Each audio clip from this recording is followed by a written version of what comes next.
신앙 고백하겠습니다. 전능하사 천지를 만드신 하나님 아버지를 내가 믿사오며 그 외아들 우리 주 예수 그리스도를 믿사오니 이는 성령으로 잉태하사 동정녀 마리아에게 나시고 본디오 빌라도에게 고난을 받으사 십자가에 못 박혀 죽으시고 장사한 지 사흘 만에 죽은 자 가운데서 다시 살아나시며 하늘에 오르사 전능하신 하나님 우편에 앉아 계시다가 저리로서 산자와 죽은 자를 심판하러 오시리라. 성령을 믿사오며 거룩한 공회와 성도가 서로 교통하는 것과 죄를 사하여 주시는 것과 몸이 다시 사는 것과 영원히 사는 것을 믿사옵나이다. 아멘. 은혜로우신 아버지 하나님 감사합니다. 오늘도 새벽을 깨우게 하시는 주님, 이곳에 임재하사 영광을 거두어 주시옵소서. 예수님의 이름으로 기원하옵나이다. 아멘. 찬송가 279장 함께 찬송하겠습니다. 인내하신 구세주여. 279장. 인내하신 구세주여, 내가 비오니 죄인오라 하실 때에 날 부르소서. 주여 주여 내가 비오니 죄인오라 하실 때에 날 부르소서. 자비하신 보좌 앞에 꿇어 엎드려 자복하고 회개하니 믿음 주소서. 주여 주여 내가 비오니 죄인오라 하실 때에 날 부르소서. 주의 공로 의지하여 주께 가오니 상한 마음을 고치시고 구원하소서. 주여 주여 내가 비오니 죄인오라 하실 때에 날 부르소서. 만복 근원 우리 주여 위로하소서. 우리 주와 같으시니 어디 있을까. 주여 주여 내가 비오니 죄인오라 하실 때에 날 부르소서. 아멘. 성경 말씀은 출애굽기 21장 12절부터 27절까지 한 절씩 보도록 하겠습니다. 사람을 쳐 죽인 자는 반드시 죽일 것이나 만일 사람이 고의적으로 한 것이 아니라 나 하나님이 사람을 그의 손에 넘긴 것이면 내가 그를 위하여 한 곳을 정하리니 그 사람이 그리로 도망할 것이며 사람이 그의 이웃을 고의로 죽였으면 너는 그를 내 제단에서라도 잡아내려 죽일지니라. 자기 아버지나 어머니를 치는 자는 반드시 죽일지니라. 사람을 납치한 자가 그 사람을 팔았든지 자기 수하에 두었든지 그를 반드시 죽일지니라. 자기의 아버지나 어머니를 저주한 자는 반드시 죽일지니라. 사람이 서로 싸우다가 하나가 돌이나 주먹으로 그의 상대방을 쳤으나 그가 죽지 않고 자리에 누웠다가 지팡이를 짚고 일어나 걸으면 그를 친 자가 형벌을 면하되 그간의 손해를 배상하고 그가 완치되게 할 것이니라. 사람이 매로 그 남종이나 여종을 쳐서 당장에 죽으면 반드시 형벌을 받으려니와 그가 하루나 이틀을 연명하면 형벌을 면하리니 그는 상전의 재산임이라. 사람이 서로 싸우다가 임신한 여인을 쳐서 낙태하게 하였으나 다른 애가 없으면 그 남편의 청구대로 반드시 벌금을 내되 재판장의 판결을 따라 낼 것이니라. 그러나 다른 애가 있으면 갚되 생명은 생명으로, 눈은 눈으로, 이는 이로, 손은 손으로, 발은 발로. 된 것은 된 것으로, 상하게 한 것은 상함으로, 때린 것은 때림으로 갚을지니라. 사람이 그 남종의 한 눈이나 여종의 한 눈을 쳐서 상하게 하면 그 눈에 대한 보상으로 그를 놓아줄 것이며 그 남종의 이나 여종의 이를 쳐서 빠뜨리면 그 이에 대한 보상으로 그를 놓아줄지니라. 아멘.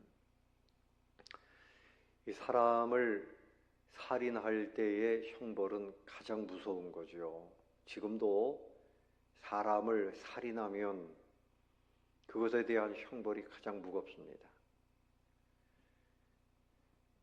그래서 그때의 상황과 지금은 많이 차이가 있죠. 여기는 이제 종들에 관한 이야기도 나오고 또 사람을 때렸을 경우의 이야기도 나오고. 근데 우리가 살고 있는 이 시대에는 아주 다양하죠. 교통사고를 내서 사람을 죽인다든지 뭐 여러 가지 그 살인에 대한 또 사고에 대한 그런 상황들이 다양합니다. 근데 오늘 12절에 보시면 사람을 쳐 죽인 자는 반드시 죽일 것이나 반드시 죽여라. 살려두면 안 된다. 사람의 생명을 소중하게 여기지 아니하고 막 쳐서 죽이고 이런 사람은 하나님을 대적하는 겁니다. 그 생명을 보내신 하나님, 그 생명을 보존하시는 하나님에 대한 저항이에요. 반드시 죽여라. 그런데 만일 사람이 고의적으로 내가 저 사람 죽여야지 이런 생각을 가지고 계획을 하고 죽인 것이 아니면 그를 위하여 한 곳을 하나님이 정해 주신다. 그 한 곳이 뭔가 하면 제단이 있는 신성한 그 성소를 말하는데 그 사람이 그리로 도망해서 그 사람을 살려라. 그런데 그 사람이 고의로 죽인 것이면 그 제단에서도 잡아내려서 죽여라. 그 고의로 죽인 것이냐? 어쩌면 사고로 나무를 하려고 도끼질을 하는데 이 도끼자루가 날아가가지고 그 사람 머리를 딱 맞춰가지고 죽였다든지, 아니면 고의로 죽인 것이 아니라 뭐 기분이 나빠서 좀 밀쳤는데 넘어져가지고 죽었던데, 이런 사람들은 죽이지 말라는 거죠. 그러니까 그 사람들, 사고 낸 사람의 그 생명도 존중해야 된다. 여러분 어떻습니까? 요즘에 범죄한 사람들의 인권, 이걸 보호하느라고 흉악한 범죄자들도 그 사람들의 얼굴을 가려주고 뭐 그렇게 하지 않습니까? 좀 지나친 부분도 있지요. 그런데 범죄했지만 이 재판이라고 하는 것도 그 사람의 그 범죄에 대해서 벌을 주려고 하는 것보다도 이 사람에게 억울하게 형벌이 가지 않도록 그렇게 하는 것이 재판의 더 중요한 의미라 그래요. 그 사람에게 부당하게 형벌이 가지 않도록. 그 중심이, 그 정신이 그런 것입니다. 아버지나 어머니를 치는 자는 아버지나 어머니는 하나님의 권위를 가진 분들이에요.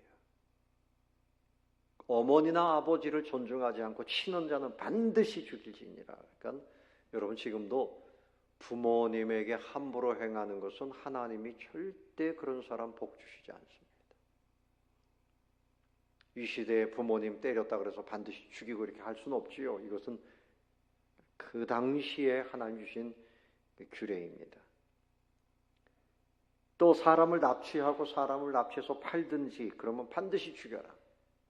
그 사람의 생명, 그 사람의 생활을 망가뜨리고 막 고통을 주고 이런 사람에 대해서 하나님이 엄격하게 말씀하십니다. 또 아버지 어머니를 저주하는 자, 가볍게 여기고 막 비방하고 부모님에 대해서 막 헐뜯고 다니고 이런 사람 반드시 죽여라. 그 부모님 공경하는 그 법도가 얼마나 소중합니까?